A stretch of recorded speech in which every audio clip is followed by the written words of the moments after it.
Hello, I am Sarita Singh from Rajasthan.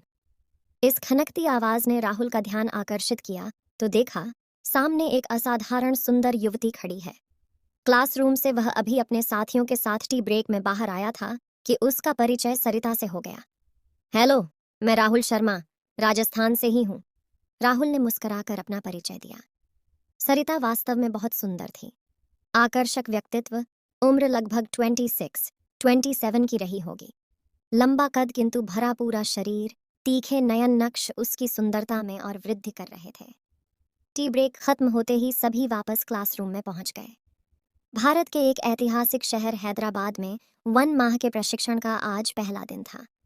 देश के अलग अलग प्रांतों से संभागियों के पहुंचने का क्रम अभी भी जारी था। सरिता भी दोपहर बाद ही पहुंची थी। पहले दिन की औपचारिक कक्षाएं खत्म होते ही सभी प्रशिक्षुओं को लोक संगीत और नृत्य कार्यक्रम में शामिल होना था। खुले रंगमंच में सभी लोग जमा हो चुके थे। कार्यक्रम शुरू हो गया था। लोक कलाकार अपनी अपनी कला का बेहतरीन प्रदर्शन कर रहे थे। संयोग से राहुल के पास की सीट खाली थी। सरिता वहां आ गई तो राहुल ने मुस्कुराते हुए उसे पास बैठने का इशारा किया। सरिता बैठते ही राहुल से बातचीत करने लगी। उसने बताया कि वह मनोविज्ञान की प्राध्यापक है। राहुल ने कहा कि वह इतिहास विषय का है। सरिता ने बताया कि इतिहास उसका पसंदीदा विषय रहा है और वह चाहती है कि इस विषय का गहन अध्ययन करे। फिर हंसते हुए उसने पूछा, आप मुझे पढ़ाएंगे क्या? राहुल ने भी मजाक में उत्तर दिया, अरे, मेरा विषय तो नीरस है। लड़कियां तो वैसे ही इससे दूर भागती हैं। सरिता अपने कैमरे से कलाकारों की फोटो खींचने लगी। राहुल के मन में उसके लिए न जाने क्यों एक खास आकर्षण पैदा हो चुका था। छोटी सी मुलाकात ने ही उसे बहुत प्रभावित कर दिया था। सरिता के उन्मुक्त व्यवहार से वह मानो उसके प्रति खींचा जा रहा था। हॉस्टल में राहुल के दाईं ओर तमिलनाडु और बाईं ओर उड़ीसा के संभागीय प्राध्यापक थे। इस अनोखे सांस्कृतिक समागम ने एक दूसरे को जानने और समझाने का भरपूर अवसर प्रदान किया था। इसी हॉस्टल के ग्राउंड फ्लोर पर महिला संभागियों के रुकने की व्यवस्था थी। कुल 80 लोगों में 40 महिलाएं थीं जो भारत के विभिन्न राज्यों का प्रतिनिधित्व कर रही थीं। रात्रि भोज के बाद सभी संभागियों का अपना सांस्कृतिक कार्यक्रम चलता था। हाल में सभी लोग जमा थे। इस कार्यक्रम में सभी को भाग लेना अनिवार्य था। सरिता ने राजस्थानी लोकगीत सुनाए जिससे उसकी एक और प्रतिभा का पता चला कि वह संगीत में भी खासा दखल रखती थी। दूसरे दिन सुबह चाय के समय सरिता ने राहुल को अपने लैपटॉप पर वे सारी फोटो दिखाईं जो उसने रात्रि सांस्कृतिक कार्यक्रम में खींची थीं। क्लासरूम में राहुल बाईं ओर पहली कतार में बैठता था। आज उसने नोट किया कि दाईं ओर की पहली कतार में असम और तमिलनाडु की महिला संभागियों के साथ सरिता भी बैठी है। पूरे दिन राहुल ने जब भी सरिता को देखा उसे अपनी ओर देखते मुस्कुराते ही पाया। उसके दिल में एक सुखद एहसास जागृत हो रहा था। लंच में राहुल ने सरिता को अपने साथ खाने के लिए आमंत्रित किया। उस मेज पर उसके कुछ तमिल दोस्त भी थे। सरिता बिना किसी झिझक के पास की कुर्सी पर बैठकर खाना खाने लगी। बातचीत में सरिता ने राहुल से पूछा, सर, आपकी फैमिली में कौन कौन है? राहुल अब खुल चुका था, सो उसने विस्तार से अपने परिवार के बारे में बताया कि उसकी पत्नी सरकारी नौकरी में किसी दूसरे शहर में नियुक्त है। एक छोटी 4 साल की बेटी है जो अपनी मम्मी के साथ ही रहती है। राहुल ने सरिता से भी पूछा, किंतु वह बात टाल गई और हंसी मजाक में मशगूल हो गई। रात के 11 बजे थे। हॉस्टल के हाल में सांस्कृतिक कार्यक्रम चल रहा था। अचानक राहुल के मोबाइल पर एक अनजान नंबर से कॉल आई। उत्सुकता के चलते राहुल ने उस कॉल को रिसीव किया। हेलो सर, पहचाना? राहुल अभी असमंजस में था कि आवाज़ फिर आई। मैं सरिता बोल रही हूँ। आप 2 मिनट के लिए लॉन में आ सकते हैं? राहुल फौरन बाहर आया। सरिता बाहर कैंपस में खड़ी थी। यद्यपि बाहर इस समय और भी महिला पुरुष संभागी बातचीत में व्यस्त थे, किंतु राहुल को अजीब महसूस हो रहा था। फिर सरिता ने पूछा, सर, क्या आपके पास सिरदर्द की दवा है? आज मेरी तबीयत ठीक नहीं है। राहुल ने घबरा कर कहा, ज़्यादा खराब हो तो डॉक्टर के पास चलें। सरिता के मना करने पर राहुल तुरंत अंदर से अपनी मेडिकल किट ले आया और कुछ ज़रूरी दवाएं निकालकर सरिता को दे दीं। सरिता ने धन्यवाद दिया और अपने कमरे में चली गई। प्रशिक्षण के दिन खुशी खुशी बीत रहे थे। शुरू में 1 माह की अवधि बहुत लंबी लग रही थी, किंतु राहुल को अब लग रहा था कि जीवन का एक एक पल अमूल्य है जो बीता जा रहा है। सरिता के प्रति उसका लगाव बढ़ता जा रहा था। दूसरे दिन राहुल इस उम्मीद में अपना मोबाइल देख रहा था कि शायद फिर से फ़ोन आए। रात के 10 बज चुके थे। उसका मन सांस्कृतिक संध्या में नहीं लग रहा था। कुछ समय बाद कॉल आई। राहुल तो जैसे इसी के इंतजार में था। तपाक से उसने कॉल रिसीव की। फिर वही मधुर आवाज सुनाई पड़ी। परेशान कर दिया ना सर आपको? राहुल ने भी मजाक में पूछ लिया। क्यों, नींद नहीं आ रही है क्या? शायद किसी की याद आ रही होगी।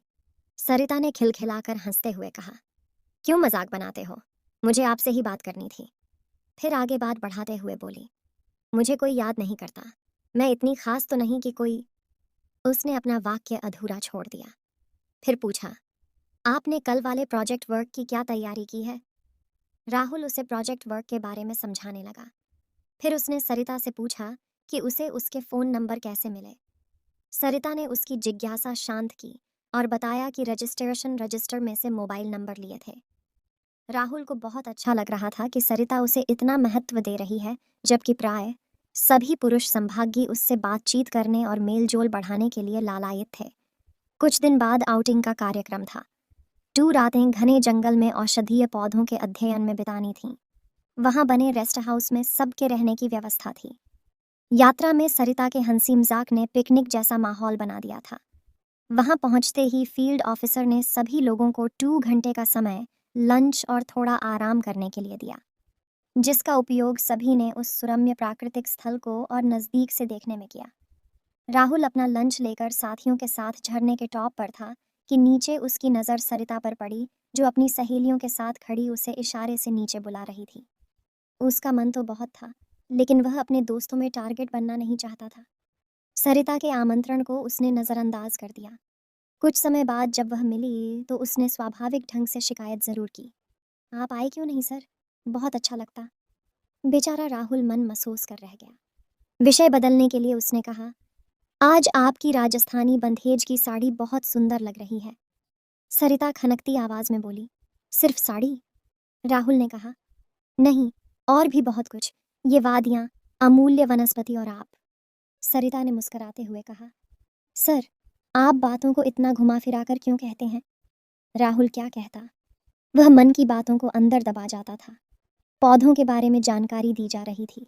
सभी लोग नोटबुक थामे व्यस्त थे। ये पहला मौका था जब राहुल को सरिता के स्पर्श का अनुभव हुआ। ग्रुप में वह सट कर खड़ी मुस्कुरा रही थी। उसकी कुछ खास तमिल सहेलियां राहुल से अंग्रेजी में पौधों के बारे में पूछ रही थीं और वह उन्हें अंग्रेजी में ही समझ रहा था। सरिता पहली बार राहुल को धारा प्रवाह अंग्रेजी बोलते हुए सुन रही थी। अब सरिता अपने ग्रुप से अलग होकर पास के कैक्टस के पौधों की ओर चली गई। राहुल को भी आवाज देकर उसने अपने पास बुला लिया और बोली, देखिए सर, यह इस जगह की सबसे जीवट वनस्पति है। हम चाहे इसे सौंदर्य की प्रतिमूर्ति न माने, किंतु यह हमें जीना सिखाती है। राहुल उसकी बात को समझाने का प्रयास कर रहा था। बाकी ग्रुप आगे बढ़ चुका था।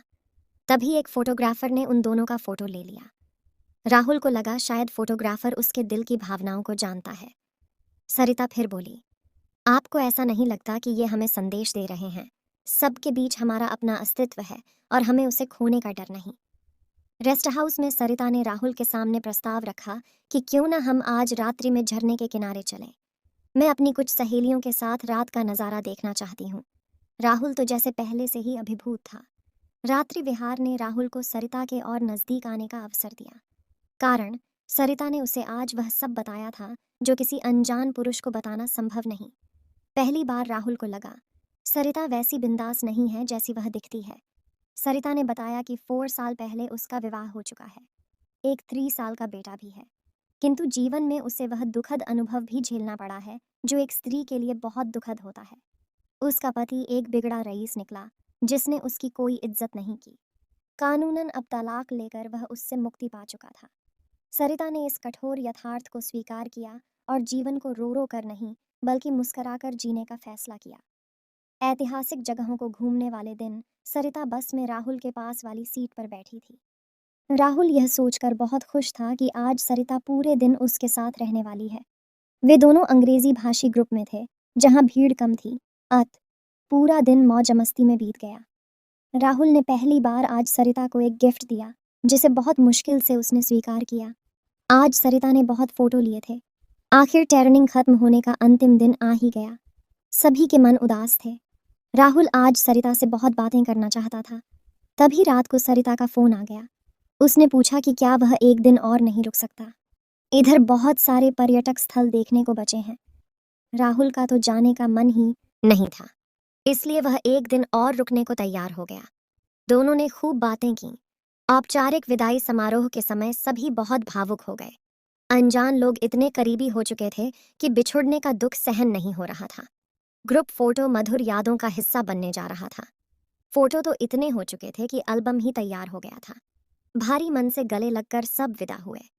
राहुल ने सरिता की डायरी में अपने हस्ताक्षर कर अपना संदेश लिखा। न जाने क्यों वह अभी भी अपने मन की बात सरिता को कह नहीं पाया था। सरिता ने भी राहुल की डायरी में लिखा, मैं इतिहास से बहुत प्यार करती हूँ, बहुत बहुत ज्यादा, लेकिन इतिहास नहीं दोहराती। सरिता सिंह। इस विचित्र इबारत का अर्थ राहुल की समझ में नहीं आया था। सरिता के आग्रह पर राहुल होटल में एक कमरा बुक करवाकर कल का इंतजार करने लगा। शाम को उसकी सरिता से लंबी बातें हुईं। दूसरे दिन उसने घूमने का कार्यक्रम बनाया था। राहुल सोच रहा था, कल वह अवश्य ही सरिता को अपने दिल की बात बता देगा। सारी रात वह सो नहीं पाया। दूसरे दिन 10 बजे वह तैयार होकर सरिता से मिलने के लिए रवाना हुआ। 11 बजे सरिता ने चार मीनार के पास मिलने को कहा था। 11 बज गए। राहुल की बेचैनी बढ़ने लगी। थोड़ा और समय बीता। वह अधीर हो गया। करीब 11:30 बजे सरिता का फ़ोन आया। Hello sir, I am very sorry. मैं आपको कैसे कहूँ, मुझे तो समझ ही नहीं आ रहा। सर, सुबह पापा का फ़ोन आया था। इमरजेंसी है, मुझे वापस घर जाना पड़ रहा है। सॉरी, प्लीज़ आप कांटेक्ट बनाए रखना। मैं कभी आपको नहीं भूलूंगी। मैं कल आपको फ़ोन करूंगी। राहुल का मूड उखड़ चुका था। सिंपी में नहीं आ रहा था कि क्या जवाब दे। कल रात का ट्रेन का आरक्षण वह कैंसिल करा चुका था और अब सारा दिन वह अकेला क्या करेगा। उसने फ़्लाइट पकड़ी और अपने शहर रवाना हो गया। दूसरे दिन भी सरिता का कोई फ़ोन नहीं आया। वह बहुत परेशान हो गया। उसकी उदासी बढ़ती जा रही थी। किसी भी काम में उसका मन नहीं लग रहा था। राहुल ने खुद सरिता को फ़ोन लगाया तो वज्रपात हुआ, क्योंकि जो नंबर उसके पास था वह सिम अपडेट हो चुकी थी। असम से एक मैडम का फ़ोन आया तो राहुल को पता कि कल उसके पास सरिता का फ़ोन आया था। ऐसी ही बात उसकी एक तमिल सहेली ने भी बताई। राहुल का दिल टूट गया। दोनों के साथ के फ़ोटो राहुल के सामने पड़े थे। वह निर्णय नहीं कर पा रहा था कि अब वह ट्रेनिंग के दिनों को याद करे या भूलने का प्रयास करे। सरिता तो वैसे ही उसके लिए एक गूढ़ पहेली बन गई थी। अचानक उसकी नज़र अपनी डायरी पर पड़ी। धड़कते द एल से उसने प्रथम पृष्ठ पढ़ा। उस पर सरिता का वह संदेश लिखा था जो उसने विदाई के समय लिखा था। मैं इतिहास से बहुत प्यार करती हूँ, बहुत बहुत ज्यादा, लेकिन इतिहास नहीं दोहराती। सरिता सिंह। आज राहुल को उपरोक्त पंक्तियों का सही अर्थ समझ में आ रहा था, लेकिन दिल अभी भी संतुष्ट नहीं था। अगर ऐसा ही था तो उसने नज़दीकी ही क्यों बढ़ाई। उसके दिमाग में कई संभावनाएं आ जा रही थीं। अचानक राहुल को सरिता के कहे वे शब्द याद आ रहे थे जो उसने कई कई बार उससे कहे थे। सर, मैं आपको कभी भुला नहीं पाऊंगी। आप भी मुझे याद रखेंगे ना? कहीं भूल तो नहीं जाएंगे? राहुल उन शब्दों का अर्थ खोजता रहा, लेकिन सरिता उसके लिए अब एक अनसुलझी पहेली बन चुकी थी। तो ये थी सरिता और राहुल